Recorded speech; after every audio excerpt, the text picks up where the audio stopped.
जाणीने कसे ठेचाळते, म्हणून तुला हे सांगणे आहे.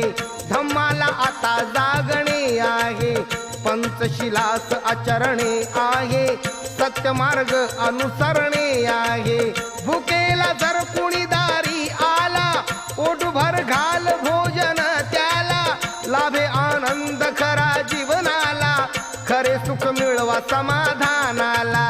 जग जिंकावे गोडवाणीन, जग जिंकावे प्रेम भावान, प्रवचन ऐकावे मन लावून, प्रसन्न होईल हे तन मन.